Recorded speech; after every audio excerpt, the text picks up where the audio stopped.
بسم اللہ الرحمن الرحیم. جناب رانا عظیم صاحب، آپ کا شکریہ. آج آپ نے مجھے دعوت دی اپنی فنکشن پہ PFUG کے. میں آج بات کروں گا ایک پاکستانی شہری کے ہوتے ہوئے کہ پارٹی کا چیئرمین ہوتے نہیں، پاکستان ایک شہری کی طرح. دیکھیں، میں ایوب خان کے دور میں بڑا ہوا. جب ہم اسکول میں تھے تو ایوب خان کا دور تھا، اور ہم نے کبھی جمہوریت نہیں دیکھی تھی. تو جب میں پہلی دفعہ کرکٹ کھیلنے گیا انگلینڈ، اور پھر میں ادھر پڑھائی کی، پھر میں نے کوئی 18 سال پروفیشنل کرکٹ کھیلی وہاں. تو میں نے پہلی دفعہ وہ جو سسٹم ہم نے اپنایا ہوا ہے، ویسٹ منسٹر ڈیموکریسی پاکستان میں جو ہم نے اپنایا ہوا ہے، وہ میں نے پہلی دفعہ جب 18 سال کی عمر میں گیا تو میں نے وہ سسٹم دیکھا، اور وہ میں نے سسٹم اندر سے دیکھا. یونیورسٹی میں بھی میں نے پالیٹکس پڑھی، اور جب میں نے وہ سسٹم کو اندر سے دیکھا اور سمجھا ان کا کہ کیوں ان کی پارلیمنٹری ڈیموکریسی کامیاب ہے، تو میں 2 نتیجوں پہ آیا. 2 وجہ ہیں، 2 بنیادی فاؤنڈیشنز جن کے اوپر ان کی جمہوریت کھڑی ہے اور ان کا ملک کھڑا ہے. Number 1، rule of law. جب برطانیہ کے اوپر پورا ہٹلر کا آنسلاٹ تھا تو چرچل کے پاس لوگ گئے کہ جی ہمارا ملک بچ جائے گا. اس نے بجائے جواب دینے کے لیے کہ ہماری فوج کتنی تکڑی ہے، اس نے کہا ہماری عدالتیں انصاف دے رہی ہیں. اگر ہماری عدالتیں انصاف دے رہی ہیں ہم کبھی تباہ نہیں ہو سکتے. اور دوسرا، ان کا جو مورل سٹینڈرڈز اور مورل ویلیوز ہیں، جو ان کے اخلاقیات ہے، وہ ایک بہت جو لیڈرشپ کی ایک بڑی معیار کی. سو یہ 2 چیزیں تھیں جو دونوں میں نے پاکستان کے اندر نہیں دیکھی. نہ یہ رول آف لا تھا، اور جو ہماری اشرافیہ کی جو اخلاقیات تھی اس کی بڑی نچلی سٹینڈرڈ تھی، اور وہ گرتی گئی. یہ 2 چیزیں تھیں. اور تیسری چیز تھی فریڈم آف ایکسپریشن. یہ جو آج ہم ادھر کھڑے ہیں، ادھر ایک ہائیڈ پارک کارنر ہوتا ہے، ابھی بھی ہے. تو وہاں کوئی بھی سنڈے کو چلا جائے، وہ جو کھڑا ہوتا تھا وہ جا کے جو مرضی بولنا چاہتا تھا وہ بولتا تھا. لیکن اگر آپ پبلکلی کسی بھی انسان کو سلانڈر کریں، یعنی اس کے کردار کشی کریں، تو جتنے اسٹرکٹ قانون وہاں تھے، میں وہ ایک کیس لڑا ہوں انگلینڈ کا، وہ 3 ہفتے front page headline case تھا. 2 ان کے کھلاڑی این بوتھم اور ایلن ریم نے میرے اوپر کیس کیا، اور میں وہ عدالت کے اندر وہ کیس لڑا ہوں. اور میں آپ کو یہ بتا سکتا ہوں کہ ان کی اتنی اسٹرکٹ سٹینڈرڈز ہیں. آپ اگر کسی کی توہین کر دیں، سلانڈر کر دیں، تو جو پروٹیکشن ہے ایک انسان کو اپنی ڈگنیٹی کی، وہ کبھی بھی میں نے پاکستان میں نہیں دیکھی. سو پہلے میں آپ کو بیس کر دوں کہ جو میرا ایکسپیرئنس تھا جمہوریت کا، freedom of expression, rule of law, فلاحی ریاست، وہ میں نے ساری برطانیہ کے اندر دیکھی.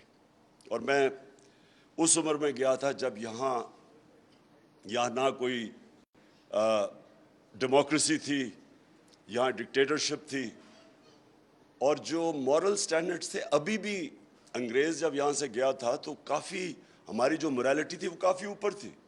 وہ آہستہ آہستہ گرتی گئی. اور میں پھر جب پاکستان میں جو، اب میں آپ کا تجزیہ دیتا ہوں، آپ سب یہ کہہ رہے تھے پہلے کہ پاکستان میں مسئلہ کیا ہے، اور بیسکلی آپ نے سب نے ایک ہی بات کی، اصل میں رول آف لا نہیں ہے. جو طاقتور ہے وہ قانون سے اوپر ہے. اسی لیے میں نے جب اپنی پالیٹکس شروع کی تو اس کا نام رکھا تحریک انصاف، کہ انصاف کا مطلب یہ ہوتا ہے کہ قانون کے سامنے سب ایک برابر ہوتے ہیں. یہ ہے انصاف. سمپل یہ ہے. حضرت علی کا قول ہے کہ کفر کا نظام چل جائے گا لیکن نا انصافی اور ظلم کا نظام نہیں چل سکتا. بیسکلی جو ابن خلدون نے آج سے پتہ نہیں 700-800 سال پہلے بات کہی تھی اس نے کہا کہ میرا جو تجزیہ ہے قرآن کا کہ اللہ نے انسان کو زمین پہ بھیجا ہی ایک وجہ سے ہے کہ میری زمین پہ انصاف قائم کرو. سو بیسکلی ایک معاشرہ جو ہوتا ہے وہ سویلائز معاشرہ ہوتا ہی انصاف پہ ہے, اور رول آف لا کا مطلب یہ ہوتا ہے کہ قانون کے نیچے سب ایک برابر. اور پھر میں نے پہلے ویسٹرن سسٹم سارا اسٹڈی کیا, اور پھر میں نے اپنی اسلام کی تاریخ اسٹڈی کی. میں جو مدینہ کی ریاست کی بات کرتا ہوں, آپ کو حیرت ہوگی کہ جو آج ویسٹرن ڈیموکریسیز جن پرنسپلز پہ کھڑی ہیں وہ ساری مدینہ کی ریاست کی پرنسپلز ہیں. رول آف لا, سب سے پہلی چیز کہ نبی صلی اللہ علیہ وسلم نے کہا میری بیٹی بھی اگر جرم کرے گی اس کو سزا ملے گی, کوئی قانون سے اوپر نہیں ہے. اور جو سب سے امپورٹنٹ بات کہی میں, اور یہ پھر میرا 70 سال کی عمر کا ہو گیا ہوں, ساری دنیا میں جو میں نے دیکھا ہے ایک ڈفرنس ہے خوشحال معاشروں میں اور وہ جدھر غربت ہے, ایک ہی ڈفرنس ہے, رول آف لا. جس معاشرے کے اندر قانون ہوتا ہے, انصاف ہوتا ہے, وہ ہمیشہ خوشحال ہوتا ہے. اور نبی صلی اللہ علیہ وسلم نے تب 1500 سال پہلے کہہ دیا تھا کہ تمہارے سے پہلے بڑی قومیں تباہ ہوئیں جدھر کمزور کے لیے ایک کمزور چوری کرے تو جیل میں, طاقتور چوری کرے تو NRO مل جائے. یہ تب وہ کلیئر تھا کہ جب آپ طاقتور ڈاکو کو نہیں پکڑ سکتا, جو بھی معاشرہ وہ تباہ ہو جاتا ہے. آپ ساری ڈیولپنگ ورلڈ دیکھ لیں, ساری ڈیولپنگ ورلڈ دیکھ لیں, ایک ہی مسئلہ ہے وہاں, طاقتور سے چوری کر کے سارے پیسے بھجوا دیتا ہے ویسٹرن اکاؤنٹس میں. ایک fact I panel United nations کے سیکرٹری جنرل نے ایک پینل آف اکانومسٹ بٹھائی جس نے صرف اس کا کام تھا کہ آپ یہ بتائیں کہ کیسے امیر ملک امیر ہوتے جا رہے ہیں, غریب ملک غریب ہوتے جا رہے ہیں. اس پینل نے ایک سال کے بعد رپورٹ دی, انہوں نے کہا 1.7 ٹریلین ڈالرز 1700 ارب روپیہ غریب ملکوں سے ہر سال چوری ہو کے امیر ملکوں میں اور آف شور اکاؤنٹس میں جاتا ہے. ساری جو غریب ملک ہیں ادھر ساری جگہ جو ان کے صاحب اقتدار ہیں, جو اشرافیہ ہے, وہ پیسہ چوری کر کے باہر بھیج دیتی ہے. وہ ڈفرنس بڑھتا جا رہا ہے. اور وہ کیوں ہیں؟ کیونکہ ان کے اندر وہ ابیلٹی نہیں ہے, ان کے اندر قانون نہیں ہے طاقتور کو لانا قانون کے نیچے. اس لیے میں نے اپنی پارٹی بنائی تھی آج سے 26 سال پہلے, اور تب سے میری سٹرگل ایک ہی ہے. سٹرگل یہ ہے کہ یہ جو دو خاندان اس ملک کے اوپر 32 سال ہو گئے ہیں, اب انہوں نے 32 سال باریاں لی ہیں, یہ جو اوپر بیٹھے ہوئے ہیں, یہ جب تک آپ ان کو قانون کے نیچے نہیں لے کے آئیں گے, یہ کرپشن تو سمٹمز ہے نا, ایک بیماری ہے رول آف لا نہ ہونے کی, سمٹمز یہ ہے کہ وہ کرپشن ہے. یہ تب سے سٹرگل تھی, شروع ہوئی 26 سال پہلے. پاکستان میں کیوں نہیں رول آف لا آیا؟ ملٹری ڈکٹیٹرز نے 64 سال میں آدھا ملٹری نے حکومت کی ہے, آدھا کی ہے ان دو خاندانوں نے. کیوں نہیں دونوں کے دور میں رول آف لا آیا؟ ملٹری جب ایک ڈکٹیٹر ملک کو سنبھالتا ہے, ٹیک اوور کرتا ہے, تو وہ by definition rule of law کو ختم کر دیتا ہے, وہ اپنے آپ کو قانون کے اوپر لے آتا ہے. اور وہ پھر جب ڈکٹیٹر اپنے آپ کو ڈیموکریٹ بنانے کی کوشش کرتا ہے, وہ سارے اداروں کی دھجیاں اڑا دیتا ہے. تینوں ڈکٹیٹرز نے یہ کیا, ساروں نے اپنے آپ کو جمہوری بنایا, بائی ڈیفینیشن انہوں نے اداروں کو کمزور کر کے رکھ دیا, اپنے آپ کو قانون کے اوپر رکھ دیا. اور پھر جب ایک ڈکٹیٹر اپنے آپ کو ڈیموکریٹ بناتا ہے تو اس کے لیے امپورٹنٹ ہوتا ہے میڈیا کو کنٹرول کرے, کیونکہ میڈیا تنقید کرے گا. جب وہ قانون توڑے گا یا قانون سے اوپر ہوگا تو میڈیا اس کی تنقید کرے گا, تو اس کی مجبوری بن جاتی ہے اس کو کنٹرول کرنے کی. جنرل مشرف نے شروع میں, کیونکہ لوگ ان دو پارٹیز کے 11 سالوں میں تنگ تھے, اور ہمیں پتہ ہے کہ جب جنرل مشرف نے ٹیک اوور کیا تو یہاں بڑی خوشیاں بنی, کیونکہ دو دفعہ وہ دونوں گورنمنٹس کرپشن پہ نکالی گئی اور کرپشن کر رہی تھی. جب جنرل مشرف نے ٹیک اوور کیا تو وہ پاپولر تھا, کیونکہ اس میں خوشحالی بھی آنی شروع ہوگی. وہ اور بات ہے کہ وار آن ٹیرر میں شرکت کی جس نے تباہی مچائی. تو ہوا کیا کہ آہستہ آہستہ وہ جماعتیں ریوائیو ہونا شروع ہو گئی. اس نے پہلے شروع میں میڈیا کو کھول دیا, جب اس نے دیکھا, جب خاص طور پہ وہ چیف جسٹس کی موومنٹ شروع ہوئی ہے آزاد عدلیہ کی, تو اس نے تب جا کے میڈیا کو کلیم ڈاؤن کیا کہ اس کے خلاف جانی شروع ہوگی. اس سے پہلے میں آپ کو بتاتا ہوں, کیونکہ میں تو اپوزیشن میں تھا, میڈیا کے اوپر کبھی اس طرح کی جو آج میں دیکھ رہا ہوں, کبھی میڈیا کے اوپر اس طرح کی انہوں نے کلیم ڈاؤن نہیں کیا جو آج ہے. اب یہ دو پارٹیز آئیں, دو خاندان, ان کی کیا مجبوری ہے؟ دونوں کرپشن پہ پکڑے, شروع کر دی انہوں نے کرپشن. جب کرپشن کی تو ان کی مجبوری بن گئی عدلیہ کو بھی آن سائڈ رکھا جائے اور میڈیا کو بھی کنٹرول کیا. یہ دو ایریا سے یہ ڈرتے تھے. تیسرا ان کا مسئلہ تھا فوج, کیونکہ وہاں ISI کو سارا پتہ تھا ان کی چوریوں کا, وہ ساری ریکارڈ رکھتے تھے. تو ان کی مجبوری کیا ہوئی, نواز شریف کا سارا اینڈ میں وہ عدلیہ کو بھی سنبھال لیتا تھا, میڈیا کو بھی سنبھال لیتا تھا, لیکن اس کا پرابلم ہو جاتا تھا فوج, اور پھر وہ آرمی چیفز کے ساتھ اس کا مسئلہ بنتا تھا.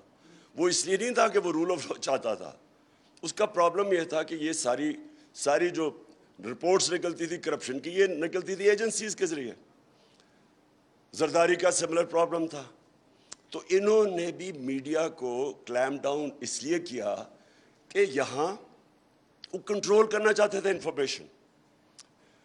میرے اوپر نجم سیٹھی نے, جب میں پاور میں آیا تو اس نے میرے اوپر الزام لگایا, دو اس کے الزام لگائے.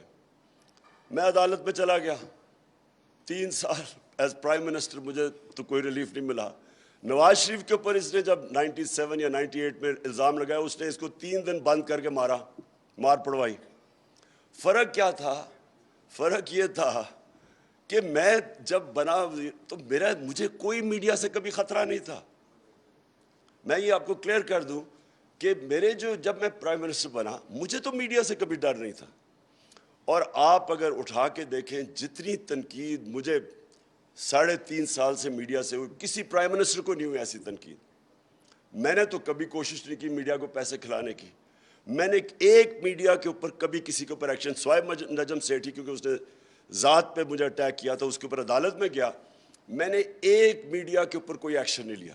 یہ شیرین کو پتا ہے کہ کئی دفعہ 3-4 دفعہ ہوا ہے میرے خیال میں, ہمیں کیبنٹ میں جب میٹنگ پہ آئے پتہ چلا جی کسی کو اٹھا لیا جرنلسٹ کو, وہ میرے انسٹرکشنز کے اوپر کبھی کسی کو نہیں اٹھایا. پرابلم کچھ اور تھا, اور وہ میں آپ کو بھی ذرا پہلے میں آپ کو بتاتا ہوں کہ میرے 3.5 سال میں نے کیا چیز دیکھی اور آگے وے فارورڈ کیا آج پاکستان کا. یہ بڑا کرٹیکل ہے کہ ہم ریئلائز کریں کہ ہم آج کدھر کھڑے ہیں اور ہم اب آگے کیسے جا سکتے ہیں. ہوا کیا کہ پرابلم مجھے صرف ایک تھا, سلانڈر کا. یعنی جب فیک نیوز ہوتا تھا, میرے کئی منسٹرز کے اوپر آ گیا جی کیا انہوں نے ٹیکس چوری کیا یا کچھ کیا, تو جس منسٹر کی بھی مجھے پتہ چلتا تھا کہ اس کے اوپر کوئی خبر آئی, میں امیجیٹلی اس کو واٹس ایپ کرتا تھا اور میں کہتا تھا اب اس کو اپنے آپ کو ڈیفینڈ کرو کہ بتاؤ کہ کیا ہوا. تو وہ پتہ منسٹر ایونچولی, اور 2 کا مجھے پتہ ہے, انہوں نے پتا کہ فیک نیوز تھی. اب دیکھیں اگر گورنمنٹ میں آپ بیٹھے ہوئے ہیں, آپ کوشش کر رہے ہیں کہ کلین گورنمنٹ دینے کے لیے, اور جب ایک کوئی فیک نیوز اس کے اوپر آ جاتا ہے جو کہ انٹیگریٹی گورنمنٹ, ایک منسٹر کے اوپر جب کوئی کہتا ہے نا کہ اسے ٹیکس نہیں دیا, گورنمنٹ کی انٹیگریٹی افیکٹ ہوتی ہے. میرا صرف مسئلہ یہ تھا کہ جو کسی بھی ویسٹرن ڈیموکریسی کے اندر, کیونکہ میں برطانیہ کو تو جانتا ہوں بڑی اچھی طرح, ہمارے 2 ایک وزیر تھا اور ایک ہمارا ایک پارٹی کا آدمی تھا, دونوں کے اوپر جب سلانڈر ہوا انہوں نے لنڈن میں جا کے کیس کیا اور ان کو ڈیمیجز ملے. پاکستان میں کچھ رسپانس نہیں ملتا تھا, نہ کسی کو فکر ہے, نہ کوئی ڈرتا ہے یہاں. تو دیکھیں 2 مختلف چیزیں, ایک ہے freedom of expression. Freedom of expression کے بغیر دنیا میں کوئی انسانی معاشرہ پروگریس نہیں کر سکتا. لیکن جو ہر چیز کی لمٹ ہوتی ہے, ایک آپ لائن کراس کریں جدھر آپ کسی کو بلیک میل کریں, اس کی توہین کریں, اس کے اوپر فیک نیوز بنائیں, اس کی انٹیگریٹی کے اوپر, اور وہ گورنمنٹ میں بیٹھا ہوا ہے, تو اس کے بعد ریکورس ہونا چاہیے ان کو اپنے آپ کو ثابت کرنا کہ اور دوسرے کو سزا ملنی چاہیے اس پر, جو کہ برطانیہ میں ہے. جو میں کیس لڑا تھا اس پہ اتنا بڑے ڈیمیجز انوالوڈ تھے کہ اگر وہ میں کیس ہار جاتا تو کمپلیٹلی بینکرپٹ ہو جانا تھا. اتنا خوف ہے وہاں کہ آپ کوئی بھی میڈیا کے اوپر ایسی بات نہ کریں جو آپ ڈیفینڈ نہ کر سکیں, کسی کی توہین نہ کریں. سو دو مختلف, ایک فریڈم آف ایکسپریشن ہے, ایک رائٹ ٹو ڈگنیٹی ہے ہر شہری کا. تو میرا صرف جو بھی یہ پیکا کے اوپر جب مجھے بات چیت ہو رہی تھی, کیونکہ ایک اور ایلیمنٹ آ چکا ہے اب, اور وہ ہے سوشل میڈیا. سوشل میڈیا کے اوپر کئی دفعہ اتنا گند آ رہا تھا, یعنی ایسی غلیظ چیزیں آ رہی تھیں.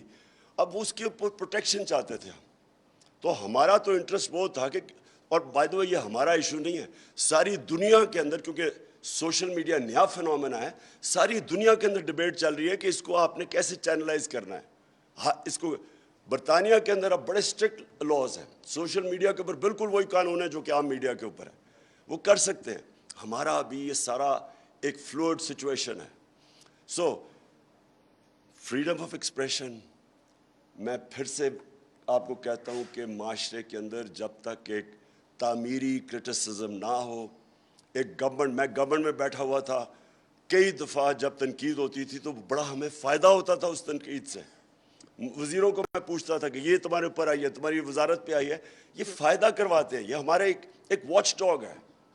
لیکن کئی دفعہ, اب میں آپ کو آپ بتاؤں, ہم جا رہے چائنا, پاکستان بینکرپٹ تھا, شروع میں آیا, ہمارے پاس 2-3 ہفتے 4 ہفتے کی ایکسپورٹ کا ریزروز رہ گئے تھے.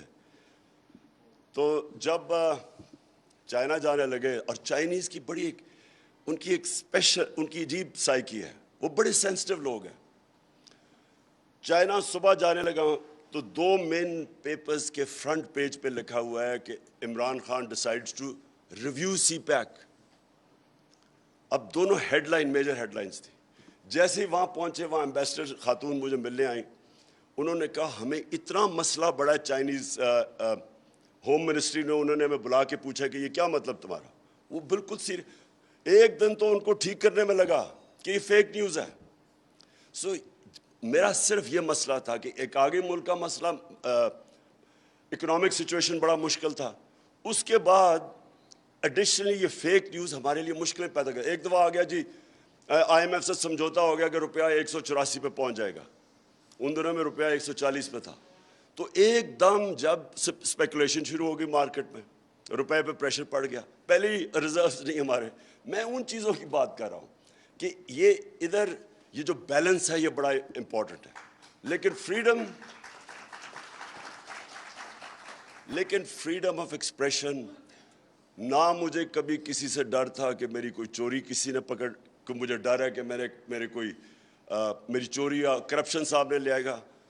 میں انکریج کرتا ہوں کہ اگر کسی بھی ہماری ڈپارٹمنٹ میں, منسٹری کے اندر کرپشن ہے تو بتاؤ, کیونکہ اگر میں چوری نہیں کرا تو میں کسی کو کیوں کرنے دوں گا. تو ہم نے تو میڈیا سے تو ہمیں کوئی خوف نہیں تھا, عدلیہ سے. کوئی مجھے کہے کہ ہمارے دور میں ہم نے کوئی انٹرونشن کی ہو عدالتوں کو, کوئی ہم نے کسی کو میڈیا کو کہا, عدالتوں کو کہا کہ جی یہ اٹھا کے ٹیلی فون کے جی ججمنٹ دو, کوئی ہم نے کوشش کی ہو کسی قسم کی ججمنٹ افیکٹ کرنے کے لیے, کیونکہ ہم کوئی قانون نہیں توڑ رہے تھے, ہم قانون کے بیچ میں تھے. پرابلم اب میں آپ کو بتاتا ہوں کیا آ رہی تھی. پرابلم کیا آ رہی تھی کہ دیکھیں وار آن ٹیرر جب ہوئی نا, اور میں کہہ بیٹھا ہوں کہ اس میں ہمیں کبھی شرکت نہیں کرنی چاہیے تھی. مجھے جب بھی مسئلہ ہوتا تھا میں حامر بھی پروگرام کے اوپر جا کے اپنی جا کے پوائنٹ آف ویو دیا کرتا تھا, ڈرونز کے اوپر, اس کو سب پتہ ہے. میں یہ سمجھتا تھا کہ ہم نے بہت بڑا ڈیزاسٹر کیا اس میں شرکت کر کے. اس معاشرے نے جتنا ڈیمیج اٹھایا ہے اس وار آن ٹیرر کی وجہ سے, کبھی بھی کوئی کمیشن بیٹھے تو پتہ چلے کہ ہمیں کتنا اس نقصان ہوا ہے. اس سے چھوڑیں کہ ہم نے اپنے اربوں ڈالر کا نقصان ہوا, قبائلی علاقہ ہمارا اجڑ گیا, 80,000 لوگ ہمارے قربان ہوئے اس وار کے اندر. ڈرون اٹیکس, کبھی بھی یہ انہرڈ آف ہے کہ آپ ہی کا ملک کسی کی جنگ میں شرکت کر رہا ہے ان کی, اور وہ آپ ہی کو اٹیک کر رہے ہیں. یہ ہیومن ہسٹری میں کبھی نہیں ہوا. لیکن جو سب سے بڑا ڈیزاسٹر ہوا کہ ہمارے جو لوگوں کے سول اور ہیومن رائٹس تھے وہ افیکٹ ہوئے. وار آن ٹیرر کے اندر لوگوں کو اٹھانا شروع کر دیا. مسنگ پرسن شروع ہو گئے. سب سے پہلے میں نے مظاہرہ کیا تھا مسنگ پرسن کا 2003 میں, جب عافیہ صدیقوں کو اٹھا لیا تھا. اب جب تک میں گورنمنٹ میں نہیں آیا تو مجھے تو فوج کا ویو نہیں پتا تھا, تو میں تب تک اس کے خلاف ہمیشہ بولتا رہا, کیونکہ اینڈ میں میرے پاس آتے تھے مسنگ پرسن جن کے کوئی لوگ جن کے رشتہ دار اٹھا لیے جاتے تھے, تو میرے پاس آتے تھے. اور وہ اس سے زیادہ میں نے تکلیف دہ چیزیں نہیں دیکھی کہ عورت آ رہی ہے کہ میرا ہسبینڈ غائب ہے, ماں آ رہی ہے بیٹا غائب ہے. اس طرح کے جو درد بھرے سینز میں دیکھتا رہا. اس کے گورنمنٹ میں آئے, اور یہ جو آپ نے پتہ چلا کہ کئی دفعہ لوگوں کو اٹھا لیا جاتا تھا ہمارے دور پہ, وہ ہم اسی کے وہ نیشنل سیکیورٹی کے اندر وہ آ جاتا تھا. ہم جب میری جنرل باجوہ سے بات چیت ہوئی اس کے اوپر, جنرل فیض تھے تب ISI, میں تب بات کرتا تھا مسنگ پرسنز کے اوپر. میں نے بڑی دفعہ بات کی. ایک تو انہوں نے کافی لوگ چھوڑے, لیکن وہ کہتے تھے جی پرابلم ہمیں کدھر آ رہا ہے, عدلیہ کا. اگر ایک ٹیررسٹ کو ہم دیتے ہیں عدالتوں میں, اس کا ثابت کرنا بڑا مشکل ہے کہ وہ واقعی وہ اس نے وٹنسز کدھر سے آئیں گے. اور پھر امریکہ کا, انگلینڈ کا مثال دی جاتی تھی کہ انہوں نے جب یہ وار آن ٹیرر کے دوران اپنے ملک میں بھی انہوں نے جس طرح لوگوں کو پکڑا, وہ اور بات ہے کہ تقریباً زیادہ تر مسلمانوں کو ہی وہ پکڑتے تھے اور ان کے رائٹس انہوں نے ختم کر دیے. لیکن وہ ٹیررزم ایک ایسی چیز ہے کہ اس کے لیے مشکل پڑ جاتا تھا ان کو عدالتوں کو ثابت کرنا. اور وہ فوج ادھر سے ڈرتی تھی کہ دیکھیں آپ یہ پھر چھوڑ دیں گے اور یہ پھر ہمارے خلاف ایکٹیویٹی کریں گے. تو ان کا ایک یہ پوائنٹ آف ویو تھا. اس کے اوپر بھی ہم ایک چیز فائنلی ایک نتیجے پہ پہنچ گئے تھے, اور وہ ہم پاس کرنے لگے تھے کہ کوئی بھی مسنگ پرسن نہ ہو, آپ بشک ٹائم ایکسٹینڈ کر دیں کہ اگر آپ اس ٹائم تک ثابت نہیں کر سکتے, لیکن اس کے رشتہ داروں کو تو پتا ہونا کہ وہ کدھر ہے. سب سے زیادہ ظلم تو رشتہ داروں پہ, تو خیر یہ ہم کر رہے تھے, لیکن ان کا یہ پوائنٹ آف ویو تھا. لیکن دیکھیں میں آخر میں یہ جو جدھر آج پاکستان کھڑا ہے نا, میرا آنیسٹ اوپینین یہ ہے کہ اپنی تاریخ کا سب سے فیصلہ کن ڈیفائننگ مومنٹ پہ کھڑا ہوا ہے. یہ بڑا امپورٹنٹ ہے کہ اس وقت فیصلے ٹھیک کیے جائیں. دیکھیں سب سے پہلے تو یہ کہنا کہ یہ سازش تھی یا مداخلت تھی, اس سے زیادہ یعنی ایک انڈر سیکرٹری امریکن ایک پاکستانی ایمبیسڈر سے میٹنگ میں ایک کھلی دھمکی دیتا ہے, اور وہ ریکارڈڈ ہے, منٹس ہیں اس کے, وہ ہمیں سائفر بھیجتا ہے اسد مجید, میں پڑھتا ہوں, اور وہ کہہ رہا ہے ہمارے امبیسڈر کو کہ اپنے پرائم منسٹر کو اگر آپ نے عمران خان کو نہ ہٹایا, میرا نام عمران خان کو اگر آپ نے نہ ہٹایا تو پاکستان کو بڑی مشکلوں کا سامنا کرنا پڑے گا, لیکن اگر ہٹا دیا تو ہم معاف کر دیں گے. یعنی اتنی ایسا تکبر. مجھے تو سب سے, میں نے وہ CNN پہ کہا, میں نے کہا اس کو تو بیڈ مینرز پہ نکال دینا چاہیے اس ڈونلڈ لو کو, کہ اتنی بے شرمی اور تکبر سے کسی ملک کے امبیسڈر, اچھا امبیسڈر کو کہہ رہا ہے کہ پرائم منسٹر کو نکال دو. یعنی کس کو وہ کہہ رہا ہے, میں فورن آفس تو میرے نیچے ہے, تو وہ دھمکی دیتا ہے. اگلے دن عدم اعتماد ہوتا ہے. اچھا وہ یہ بھی کہتا ہے کہ عدم اعتماد کو کامیاب کرنا ہے, اگر نہ ہوا تو یہ کانسیکوینسز. اگلے دن وہ ہوتا ہے. اس کے بعد ایک دم ہمارے ایلائز اتحادیوں کو ایک دم پتہ چلتا ہے کہ جی تحریک انصاف تو بہت بری ہے.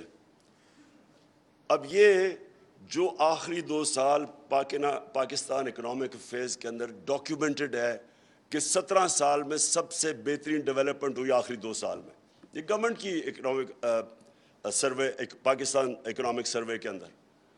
تو وہ جو سب سے بہتر سال تھے, اکانومی گرو کر رہی ہے 5.6 اور 6% پہ 17 سال کے بعد. اور وہ مشرف کا دور تھا جب باہر سے ڈالرز آ رہے تھے پاکستان میں. ہم نے جب ان کی جنگ میں شرکت کی تو کھلا کریڈٹ ملا پاکستان کو, تب تھا.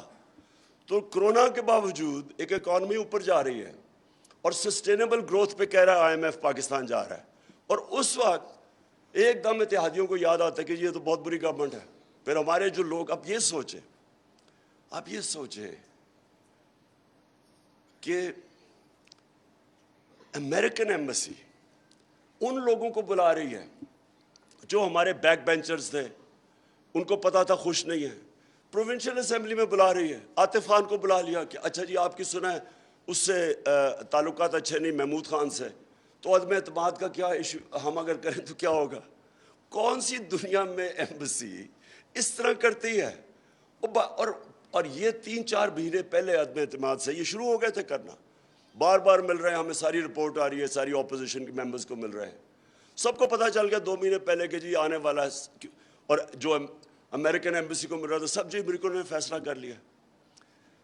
میرا سب سے بڑا پوائنٹ یہ کہ دیکھیں یہ پاکستان کی فیوچر کے لیے اگر اس کے اوپر تحقیقات ہی نہیں ہوگی, اور مجھے کہا جی کہ آپ نے ان کے اوپر انکوائری نہیں کی, ہم نے تو ایک دم کیبنٹ پہ رکھا, کیبنٹ نے کمیشن بنائی انویسٹیگیشن کی, ہم نے نیشنل سیکورٹی کونسل میں رکھا, پارلیمنٹ کی نیشنل سیکورٹی کونسل میں رکھا, پھر پریزیڈنٹ نے بھیجا سی جے کو وہ سائفر کے یہ اس کے اوپر انویسٹیگیشن ہونی چاہیے, اسپیکر بھیجتا ہے چیف جسٹس کو کہ جی اس کے اوپر انویسٹیگیشن ہونی چاہیے. اور ہم کیا کرتے ہیں, اپنی جو کمیشن تھی وہ ہماری گورنمنٹ چلے گئی, انہوں نے جو آئے تھے انہوں نے تو نہیں انویسٹیگیٹ کرنا تھا, وہ تو بینیفیشریز تھے اس کے. تو اس سٹیج کے اوپر یہ ایک نیشنل ایشو ہے, اس کو پوری کوشش کی دبانے کی, سائفر کو پوری کوشش کی کہ یہ کسی کو پتہ نہ چلے, اس کا ہر کوشش کی اس کو دبانے کی. یہ بھی کہا گیا جی سائفر تو ایسے آتے رہتے ہیں, ایسے سائفر کہیں بھی دنیا میں کسی بنانا ریپبلک کو بھی نہیں آتے. کسی فورن آفس سے پوچھیں کہ کیا اس طرح کی کوئی لینگویج استعمال کرتا ہے, اور میں فل مارکس اسد مجید کو دیتا ہوں امبیسڈر کو, اس نے سائفر کے اینڈ میں لکھا کہ امریکہ کو ڈیمارش کرنا چاہیے آپ کو, جو انہوں نے لینگویج انہوں نے استعمال کیا کہ اپنے پرائم منسٹر کو ہٹاؤ. اور اس کے بعد جب پرائم منسٹر ہٹتا ہے, دیکھیں یہ امپورٹنٹ اس لیے ہے کہ کیا پاکستان دنیا کی 5ویں آبادی میں بڑا ملک, کیا اس کا ایک الیکٹڈ پرائم منسٹر کو اس طرح ریموو کریں گے؟ میں اگلا سوال پوچھتا ہوں کہ آگے کوئی آ کے کھڑا ہوگا؟ کوئی بھی آگے آ کے پرائم منسٹر کو دھمکی ملے گی؟ کیونکہ یاد رکھیں مشرف اپنی کتاب میں لکھتا ہے کہ مجھے رچرڈ آرمیٹیج نے کہا کہ we will bomb you into stone age, ایک ریزن دیتا ہے کہ ہم ان کی جنگ میں اس طرح گئے ہیں. تو کون کھڑا ہوگا؟ کبھی کسی نے سیس کیا کہ اس دھمکی پہ, اور جب ہم کی جنگ میں شرکت کی, کبھی کوئی کمیشن بیٹھی ہے پتہ چلا ہے کہ پاکستان کو کتنا نقصان ہوا ہے؟ تو اور اس سائفر میں وہ لکھتا ہے کہ عمران خان نے جو رشیا کا دورہ کیا ہے یہ اپنے طور پہ کیا ہے, مطلب یہ کہ اس فورن آفس نے سارے اکیلے خود فیصلہ کیا. اور اس نے جو رشین جو وزٹ تھی اس کو موڈ پوائنٹ بنا لیا. پوائنٹ یہ ہے کہ اس کے اوپر اگر سپریم کورٹ انکوائری نہیں کرتا, الٹا دھمکی دیتے ہیں کہ آرٹیکل 6 لگ جانا ہے عمران خان کے اوپر, چھوڑے کہ عمران خان کون ہے, یہ پاکستان کی توہین ہے اس ملک کی. جو اس وقت سچویشن ہے, جو اب میں اپنی فائنل بات کرتا ہوں کہ ہونا کیا چاہیے. اب دیکھیں پاکستان کے اندر ایک بیلنس ہونا چاہیے, ہمارے اندر بیلنس آیا ہی نہیں. جب ملٹری جاتی تھی, جو ہماری سویلین حکومت آتی تھی, سویلین حکومت کرتی کیا تھی کہ وہ پوری اجازت دے دیتی تھی ملٹری کو کہ اچھا آپ کی یہ ڈومین ہے, آپ جو مرضی کریں, کیونکہ وہ کمزور ہوتے تھے. اور دوسرا کیونکہ ان کی ڈیموکریسی ڈیپینڈ کرتی ہے مورل سٹرینگتھ کے اوپر, ناٹ فزیکل سٹرینگتھ. فزیکل سٹرینگتھ فوج کے پاس ہوتی ہے. جب آپ کرپشن کرتے ہیں, آپ کے اوپر کیسز ہوتے ہیں اور آپ فکر ہوتی ہے, تو آپ پھر اور سپیس دیتے جاتے ہیں. یہ جو بیلنس ہے یہ ابھی تک آیا نہیں, اور اس کی وجہ سے آج ڈیولپ ہو گیا ہے کہ جو اسٹیبلشمنٹ ہے وہ ریئلائز نہیں کر رہی کہ وہ جو اب حرکتیں کر رہی ہے, جو ابھی بات انہوں نے بالکل ٹھیک کی کہ ہم اپنی فوج کو, رانا عظیم نے ٹھیک کہا کہ فوج کو کبھی کمزور نہیں ہم افورڈ کر سکتے. ہمارے ارد گرد سارے مسلمان دنیا کی آپ کے سامنے اگزامپلز ہیں, ساری آپ سیریا لے لیں, یمن, سیریا, صومالیہ, افغانستان, ایک لیکن سب کا جو حال ہوا ہے جب کیونکہ وہ ڈیفینڈ نہیں اپنے آپ کو کر سکتے. پاکستان کے پاس بہت بڑا ایسٹ ہے طاقتور فوج.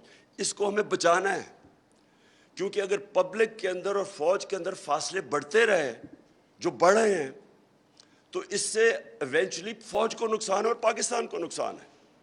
جب ہماری اسٹیبلشمنٹ کو ڈفرینشیٹ کرنا چاہیے, کب آپ تعمیری تنقید کر رہے ہیں اور کب آپ ڈیمیج کر رہے ہیں اس کو, اس میں فرق ہے. جب آپ ان کو یہ کہتے ہیں کہ آپ جب ایک اسٹیبلشمنٹ کے فٹ پرنٹ اس طرح آ جاتا ہے کہ صحافیوں کو پکڑ پکڑ کے آپ یہ کر رہے ہیں, اور جو تھوڑی سی بھی آپ سمجھیں کہ تنقید ہوئی ہے فوج کی تو آپ نے ایکشن لے لیا, یہ نقصان دہ رہا ہے ہماری فوج کو, اس سے فائدہ نہیں ہو رہا, انفارمیشن رک نہیں سکتا. یہ سوشل میڈیا کا زمانہ ہے. یہ غلط فہمی ہے کسی کی کہ جی سوشل میڈیا کو آپ کو کنٹرول کر رہا ہے. سوشل میڈیا ایک ایسی چیز ہے کہ جس کے پاس موبائل فون ہے اس کی آواز ہے, آپ اس کو کنٹرول نہیں کر سکتے, اور آپ کنٹرول کرنے جتنی مرضی کوشش کریں یہ ایک ایسی اب چیز دکھلائی کسی کے کنٹرول میں نہیں ہے. یہ جو اب پیریڈ ہے اس کے اندر ہمیں ریفلیکٹ کرنا چاہیے کہ کیا یہ جو فیصلہ کیا, جو بھی یہ فیصلہ نہ روکنے کا کیا, ایک امریکن سازش کے تحت ایک ان نیچرل سیٹ اپ آ گیا, کیا یہ پاکستان کے فائدے میں ہے؟ کیا پاکستان کے فائدے میں ہے کہ 1100 ارب روپے آتے ساتھ ہی انہوں نے جو نیب کے اندر کیسز پڑے ہوئے تھے انہوں نے ختم کروا دیے, سارے جن کے کیسز تھے, اور یہ پچھلے 10 سال کے کیسز تھے, یہ سارے ختم کروا لیے. جو ایف آئی اے کے اندر 16 ارب روپے کا open end shut case Shahbaz Sharif اور بچوں کے, وہ 4 وٹنسز مر چکے ہیں ابھی تک. جب سے یہ آئے ہیں 4 وٹنسز مر گئے ہیں, جس میں مقصود چپڑاسی بھی, اور ایک انویسٹیگیٹر مر چکا ہے ہارٹ اٹیک سے. اور یہ جو عمران ریاض نے جو بتایا کہ ان کو جب وہ جیل سے نکلے ہیں تو ان کو تب سے پرابلمز ہیں, صحت کے پرابلمز ہو گئے ہیں, اور وہ سمجھتے ہیں ان کو زہر دی گئی ہے, سلو پوائزننگ کی گئی ہے. یہ انویسٹیگیٹ کرنا چاہیے کہ یہ کمال ہوا ہے کہ ایک دم 4 وٹنسز مر گئے ہیں اور ایک انویسٹیگیٹر, اور دوسرے انویسٹیگیٹر کو ہارٹ اٹیک ہوا بچ گیا ہے. اور یہ ہمیں سوچنا چاہیے کہ اس سیٹ اپ کو اگر بیک کر رہی ہے ہماری اسٹیبلشمنٹ, جو کہ ساری قوم کو پتہ ہے, ان کے اپنے بیان ہیں, ایک دوسرے کیسز سارے اپنے دور پہ بنائے ہوئے ہیں. یہ جو 10 سال کے کیسز ہیں 95% تو ان کے دور کے بنے ہوئے ہیں. وہ کیسز معاف کروا رہے ہیں, ایک طرف ملک نہیں سنبھالا جا رہا, مہنگائی آسمانوں پہ, اکانومی ٹینک کر گئی ہے. بلومبرگ کی رپورٹ ہے کہ پاکستان اب چوتھا رہ گیا ہے جو ڈیفالٹ کرنے جا رہا ہے. دنیا میں چوتھے نمبر پہ پاکستان ہے جو ڈیفالٹ کرنے جا رہا ہے سری لنکا کے بعد. تو کوئی سوال یہ پوچھے کہ یہ جو سارا ہوا ہے, یہ جو فیصلہ کلیئرلی ایک بند کمروں میں جو بھی فیصلہ ہوا ہے بیک کرنے کا انہیں, کیا یہ پاکستان کا فائدہ ہے؟ اور اس کو اس کرپٹ سیٹ اپ کو بیک کرنے میں کیا نظر نہیں آ رہا ہے اسٹیبلشمنٹ کو کتنا نقصان ہو رہا ہے ان کو؟ اور کیا یہ ٹھیک کام کر رہے ہیں؟ کس نے فیصلہ کیا ہے کہ یہ فیصلہ ٹھیک تھا؟ بند کمروں میں فیصلے ہو جاتے ہیں, پلان اے بنتا ہے, پھر فیصلہ کب پلان بی بنتا ہے وہ بند کمروں میں ہی فیصلہ ہو جاتا ہے. اب پلان سی کیا ہوگا وہ بھی بند کمروں میں ہوگا. جب آپ کے فیصلے اس طرح ہوتے ہیں کیسے ہو سکتا ہے کہ وہ آپ کے فیصلے ٹھیک ہو؟ یہ جو اس طرح کے فیصلے ہوتے ہیں, کیونکہ ہم کی بات کر رہے ہیں, دنیا کی تاریخ کی اپنے وقت کی 2 سب سے بڑی سب سے طاقتور فوجیں, ایک ہٹلر کی اس وقت 1941 میں سب سے طاقتور دنیا کی فوج تھی, اور دوسری نپولین کی. دونوں فوجیں تباہ ہو گئیں روس کے اندر. کیسے تباہ ہوئی؟ روس کی انہوں نے جب اٹیک کیا تو سردی آنی شروع ہو گئی. بڑے لوگوں نے سمجھایا, اپنے جنرلز نے, اپنے ٹاپ کو جو 2-3 تھے, لیکن ڈرتے تھے. نپولین کا بھی بہت بڑا اسٹیچر تھا اور ہٹلر سنتا ہی نہیں تھا. انہوں نے سمجھایا کہ جی سردیاں آ رہی ہیں. جو یو ٹرن کرنی چاہیے تھی, بائی دا وے یہ جنرلز کے لیے, لیڈرز کے لیے یو ٹرن بہت ضروری ہوتی ہے,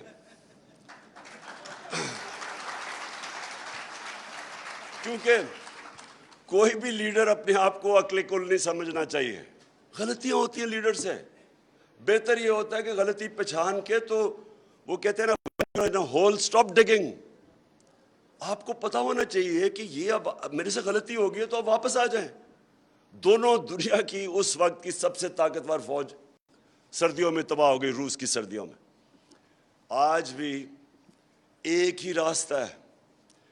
جتنا اس اب میں کیا کہوں آرٹیفیشل کرپٹ سیٹ اپ جن کو اکٹھا کیا 60% لوگ ضمانت میں.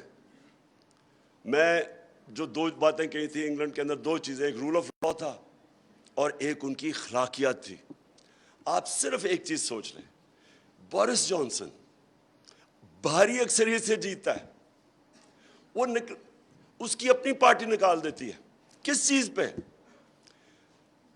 پاکستان میں یہ خبر بھی نہیں بنی تھی یا خبروں میں بھی نہیں آنا تھا کہ جناب وہ کورونا کے دور وہ نے جب 10 ڈاؤننگ اسٹریٹ میں انہوں نے جب کام ختم کیا تو وہ سارے گیدر ہو گئے ڈرنکس کے لیے. یہ خبر بھی نہیں بنی تھی. اس کے اوپر اچھا اس نے کیونکہ کور اپ کیا, جھوٹ بولا, اس کو فارغ کر دیا. کلنٹن اور بیوی اگر کہہ رہی ہے کہ جی مجھے مونیکا لیونسکی کا فرق نہیں پڑتا, اس کو انہوں نے امپیچمنٹ کر دی اس کی. رچرڈ نکسن وہ ایک سب کے فون ٹیپ ہیں یہاں, میرے بھی آپ نے دیکھا ہوگا میرا پرائم منسٹر کے بھی فون ٹیپ ہیں. اس فون ٹیپنگ کے اوپر اس کو امپیچمنٹ کی, اس نے ریزائن کیا. ان کی صرف مورل سٹینڈرڈز دیکھیں, ڈیموکریسیز چلتی ہیں مورل اتھارٹی پہ. اب یہ مجھے یہ بتائیں کہ جو ایک انڈر ٹرائل باپ بیٹا ایک چیف منسٹر بن گئے, پرائم منسٹر بن گئے, انڈر ٹرائل ہیں 16 ارب روپے. وہ مجھے کیس پتا ہے, اوپن شٹ کیس ہے, نوکروں کے نام پہ 16 ارب روپیہ آ گیا. اس پہ کوئی اور ہوتا تو ابھی تک 1.5 سال جیل میں ہوتا. ان کو آپ ملک کا پرائم منسٹر بنا رہے ہیں اور چیف منسٹر, 60% کیبنٹ ضمانت پہ ہے. جب ایک ملک کی قیادت, اس کی جب موریلٹی, ان کی مورل سٹینڈرڈز ادھر پہنچ گئے کہ آپ نے ان لوگوں کو اوپر بٹھا دیا ہے, مجھے یہ بتائیں جیل میں لوگ کیا کر رہے ہیں پھر؟ اب کس منہ سے غریب لوگوں کو جیلوں میں ڈالا ہوا ہے؟ اوپر سے آ کے انہوں نے آتے ساتھ NRO2 لے لیا. یہ سیٹ اپ جتنی دیر چلے گا ملک کمزور ہوگا, ڈی سٹیبلائز ہوگا. اور اس وقت اکنامک جو سٹیبلٹی ہے وہ ڈپینڈ کرتی ہے پولیٹیکل سٹیبلٹی پہ. یہ سیٹ اپ کبھی چل ہی نہیں سکتا جن لوگوں کو انہوں نے اکٹھا کیا ہوا ہے. تقریریں سنیے اسمبلی میں ابھی بجٹ کے دوران, وہ جو ہمارے ساتھ تھے وہ جا کے کیا باتیں کر رہے تھے. اور وہ پنجاب کا سیٹ اپ کیا ہے, وہ تو ایک انکانسٹیٹیوشنل چیف منسٹر بیٹھا ہوا الیکشن کروا رہا ہے. ہر قسم کا سپریم کورٹ واضح کر بیٹھا ہے کہ تم نے کسی قسم کی استعمال نہیں کرنا اسٹیٹ مشینری. ذرا جا کے دیکھیں 20 حلقوں پہ ساری اسٹیٹ مشینری کوشش کر رہی ہے ان کو الیکشن جتانے کے لیے کل. تو اگر اس سیٹ اپ کو اس طرح زیادہ آگے جا کے انلیگل کام کر کے اس سیٹ اپ کو اوپر رکھنا ہے, اکاؤنٹیبلٹی ختم کر کے, کس کو نقصان ہو رہا ہے؟ سارا ایونچولی سارا قوم دیکھ رہی ہے اسٹیبلشمنٹ کی پاور ان کے پاس ہے, ساری قوم ادھر دیکھ رہی ہے. اپنی اسٹیبلشمنٹ, اپنی فوج کو بچانے کے لیے تعمیری تنقید ضروری ہے. ہمارے جو جرنلسٹ ہیں ان کو موقع دیا جائے تعمیری تنقید کرنے کی, کورس کریکشن کے لیے. غلطیاں سب سے ہو جاتی ہیں, سب غلطیاں کر دیتے ہیں, کوئی عقل کل نہیں ہے. لیکن ایک جو تنقید ہوتی ہے وہ ایک جو بھی پاور میں ہوتا ہے اس کے لیے سارا وقت موقع مل رہا ہوتا ہے اس سے ڈفرینٹ اوپینین سن کے کہ میں کدھر ٹھیک جا رہا ہوں کدھر غلط. ایک اس جو بھی اوپر ڈیسیژن میکر ہے اس میں ایبلٹی ہونی چاہیے کہ یہ تنقید خود ہی فیصلہ کرے کہ یہ تنقید تعمیری ہے اور یہ تنقید کے پیچھے ایجنڈا ہے, وہ فیصلہ کرے. لیکن تنقید کو بند کرنا یہ تو اپنے آپ کو ایک فولز پیراڈائز میں رکھنا ہے, اور یہ نقصان سب کو ہو رہا ہے, ساری قوم کو ہو رہا ہے. جتنی دیر تک یہ انسٹیبلٹی چلتی رہے گی اتنی دیر تک اکانومی ہماری نیچے جاتی رہے گی. اور اکانومی اگر 4 نمبر پہ پاکستان ہے ڈیفالٹ کرنے والا, تو خود سوچ لیں کہ پاکستان کی آج کیا پوزیشن ہے. اور میں آج پھر سے کہتا ہوں کہ صرف ایک راستہ ہے, اور وہ راستہ ہے فری اینڈ فیئر الیکشنز. صاف اور شفاف الیکشنز کے علاوہ جدھر آج ہم پہنچ گئے ہیں پاکستان کے پاس اور کوئی دوسرا راستہ نہیں ہے. جو بھی راستہ اختیار کریں گے اس میں مسئلے ہی مسئلے ہیں اور ایک فیلئر کو ری انفورس کرتے جائیں گے. اس سے اور زیادہ فاصلے بڑھتے جائیں گے قوم میں اور اسٹیبلشمنٹ میں. اور ہماری سب کی کوشش ہونی چاہیے کہ یہ ملک, ہمارے ملک میں ایک طاقتور فوج اس ملک کی ضرورت ہے. اور ہمارے ملک کے اندر یہ بھی ہمیں سمجھنا چاہیے کہ اس ملک کے اندر صرف ایک راستہ ہے. کوئی مارشل لاء وغیرہ کا ٹائم نکل چکا ہے. صرف ایک ہے کہ ہم اپنی جمہوریت کو اسٹرینگتھن کریں. اور جمہوریت کو اسٹرینگتھن کرنے کے لیے جو میڈیا ہے, میڈیا کو آزاد کرنا اور پھر قانون کے تحت لمٹس رکھیں کہ سلانڈر نہ کرے. یعنی جو ساری, میں کوئی نئی چیز نہیں کہہ رہا, صرف جو قانون بنے ہوئے ہیں برطانیہ میں, کیونکہ وہیں سے ہم نے ڈیموکریسی لیا, ان کے قانون لے آئیں. جو وہاں قانون ہے وہ یہاں لے آئیں کہ سلانڈر کا کیا قانون ہے اور پھر ان کو امپلیمنٹ کریں. اس وقت پرابلم کیا ہے کہ ہمارے پاس اگر قانون ہیں بھی وہ امپلیمنٹ ہی نہیں ہوتے, اس لیے کسی کو فکر ہی نہیں ہے, جو مرضی جس کے متعلق کہہ دے. اور خاص طور پہ سوشل میڈیا کو ریگولیٹ کرنا بڑا ضروری ہے. اس میں ایسا گند آ رہا ہے کہ وہ ہمارے معاشرے کو بڑا نقصان پہنچے گا. تو وہ معاشرے کو بچانے کے لیے ریگولیٹ کرنا سوشل میڈیا کو بہت ضروری ہے. میں پھر سے رانا عظیم آپ کا شکریہ ادا کرتا ہوں. میں سارے جو ہمارے آنریبل سپیکرز آئے, میں ساروں نے بڑی وہ باتیں کی جو ہم سب اگری کرتے ہیں کہ فریڈم آف ایکسپریشن کے بعد بغیر کوئی بھی معاشرہ ترقی نہیں کرتا. شکریہ جی.